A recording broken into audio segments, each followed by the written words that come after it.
I'm Anita of My Duke and I podcast, and welcome to the channel. This is quite an interesting and troubling story at the same time. Let us dive into it. So it says here, Canada, they can go to hell. Why Nigeria is angry with Canada. Let us see why Nigeria is angry with Canada. So there is a news footage here, and we're going to play it, and then we will go into the article to find out why Canada has unleashed the fury of the Nigerian people. Let us look at or listen and watch the report. Say that I Canada the volume on. denied you. Thank you for the courage to say that Canada denied you. They can go to hell. What prompted this is a speech from the Chief of Defense Staff, General Christopher Musa. He said he and half his delegation were denied entry to Canada to take part in Invictus Games events in British Columbia to honor war veterans. Here's what he had to say. So the competition is ongoing with half players there and half back here. It's really very disappointing. Musa also referred to a visit by the Duke of Sussex to Nigeria just last year, where Prince Harry, who founded the event, promoted the Invictus Games. Canada's bid to beef up border security has been in the spotlight as of late, but what happened in this case, what may have led to visas being turned down, is not quite clear yet. Canada's High Commission in Nigeria said in an online post that it had seen media reports about this but refused to comment, citing privacy reasons. We reached out to Global Affairs and received a statement that read in part, "The onus is on the applicant to show that they meet the requirements for a temporary resident visa. We encourage all applicants to apply as soon as possible to avoid potential delays." Some Nigerian officials, though, said that denying a visa to such a high-ranking military official was disrespectful to the entire country. Heather. Genevieve, thank you. They have absolutely no respect for people and countries in Africa. And that is the reason why Canada, who seems to be clearly intimidated by the United States and Donald Trump, they are now pandering to him. And this is the result of his threat to Canada, where you have high-ranking members of the Invictus Games cannot get a visa to participate in the games. And it is very sad.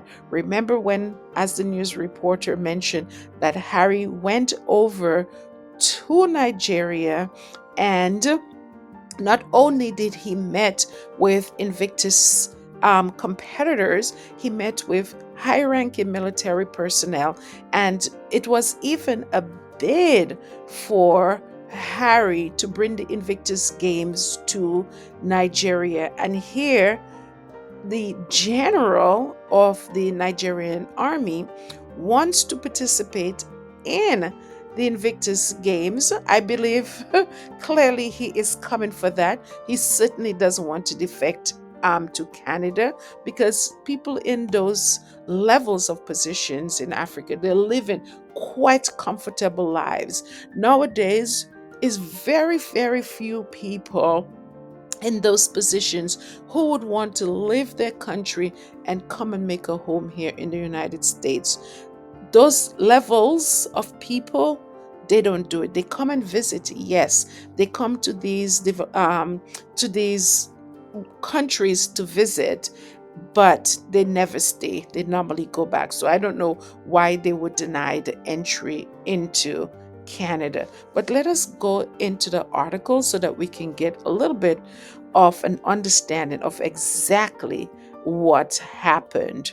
So it says here, a Nigerian security advisor says Canada can go to hell after visas were denied for members of his country's Invictus Games delegation, as well as the highest ranking military official, local media report. So I'm guessing this is someone that Harry had met on his trip to Nigeria.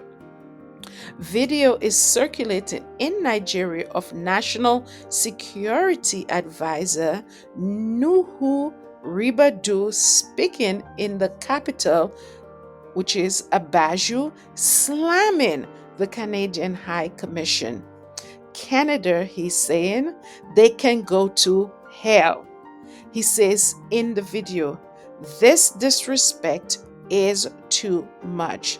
Those are some serious words here coming from this High Commission personnel. This comes after Nigeria's Chief of Defense Staff General Christopher Musa said he and half his delegation, including other senior military officials, were denied entry into Canada to participate in Invictus Games in British Columbia. We are supposed to be there, and actually half of my team have already gone, he said. Unfortunately, the Canadian embassy, for the knowledge best known to them, denied us visa.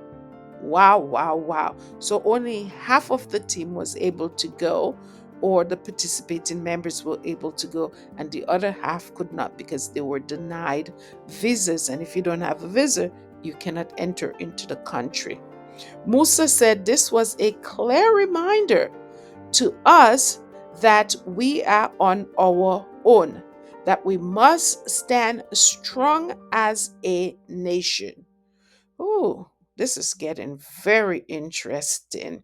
So, what is going to be the repercussion of this decision that the immigration system in Canada made, that Nigeria seems like they're going to be taking very serious going forward? They might have a word with them. I don't know what they can use as leverage against them. I don't know. Or maybe when people want to go to Nigeria from Canada, maybe deny them visas as well. We shall see where this goes. Anyways, let's continue the article. So it says here, in an emailed statement to CTV News, Global Affairs Canada said the onus is on the applicant to show that they meet the requirements for a temporary resident visa. I wonder what they did not produce. Or it seems that there's a misunderstanding here. It seems that the Nigerian people are saying that they did what they're supposed to do, and then it seems like the Canadian, people are saying that it seems like they did not meet the requirement for a visa to be granted to these individuals. But a high-ranking general in Nigeria, I don't see why they would be denied a visa. But anyways, who knows? So it says here, the agency added that decisions to grant visas are at the discretion of officers who decide whether they are satisfied that the applicant is a genuine temporary resident. Musa also spoke of a visit last year by the Duke of Sussex to Nigeria to promote the Invictus Games. We all remember that, where they spent 3 days in Nigeria and even have broken ground on a facility that they're building in Nigeria. That is the Invictus Foundation. And we all know that the Invictus Games were created by Harry. So Harry is very much a part of this facility that is being built, and very much, I believe, a part of the talks that is going on, or the lobbying that is going on in bringing the Invictus Games to Nigeria. I know we had one of the Asian countries proposed already to Harry that they would like to see the Invictus Games in, I believe it was Korea. They would like to see the Invictus Games in Korea. So there's a lot going on behind the scenes. So let's continue anyways. So Prince Harry founded the multi-sport event for wounded injured, and sick military personnel. This year's event is now in its fifth day. So today is the sixth day. So this was published yesterday. So the Invictus Games is in its sixth day, and Sunday is the last day. So, anyways, let's continue. Canada's High Commission in Nigeria posted on social media that it was aware of media reports regarding the denial of visas, but added that for privacy reasons, we are unable to provide any comment on the status of visa application of specific individuals. So, guys, here is what was written. What is going on?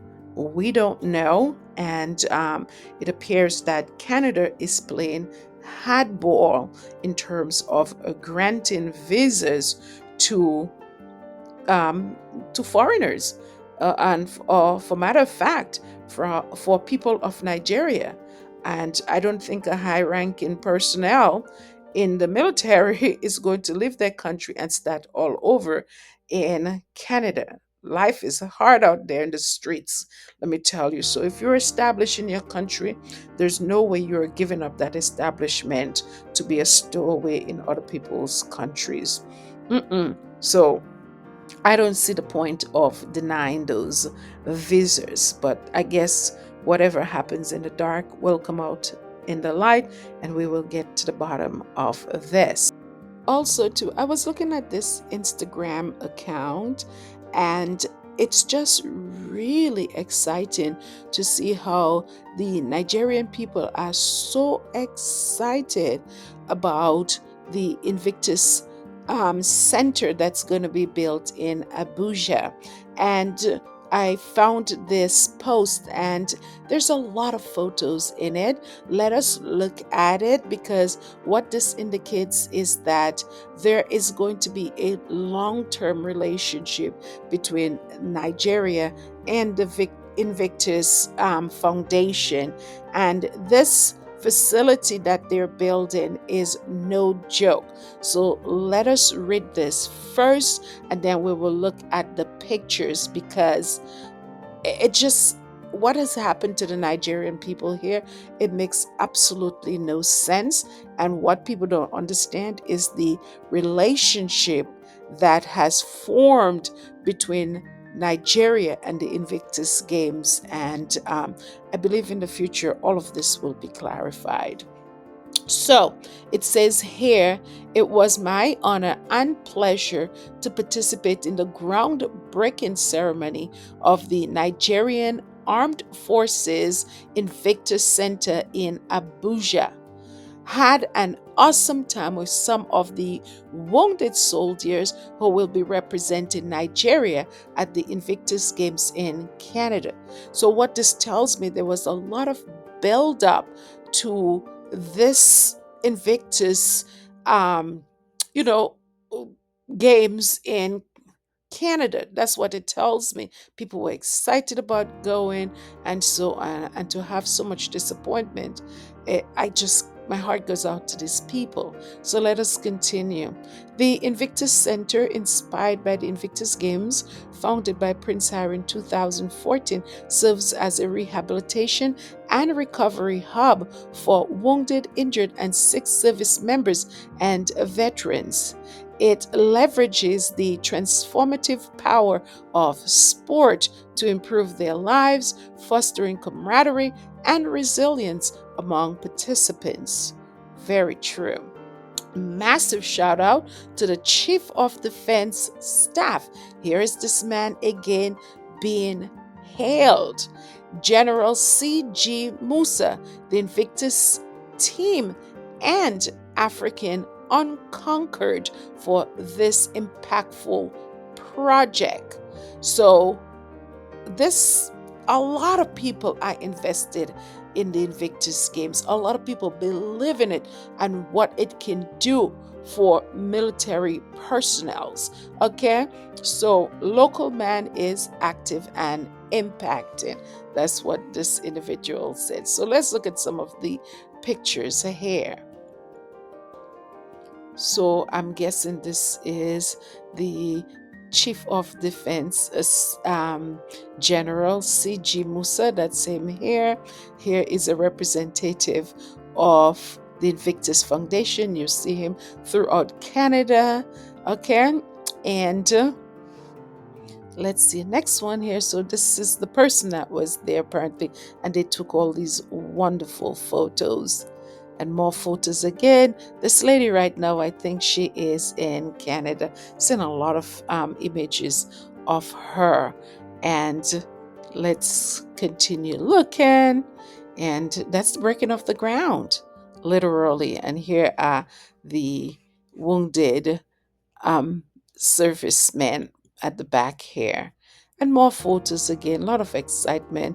And I guess this is what the vision is. And you can see you have a track here where lots of activities can take place. I am telling you, Nigeria is going to host this Invictus Games, because what they look like they're building here is a Invictus village.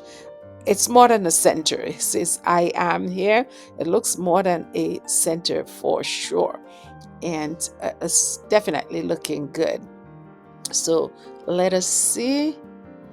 Yes, so this guy looks like he's meeting all these people in charge. It looks like they had a big, big event introducing this center and the breaking of the ground for sure. See, they had tents and everything. So, wow.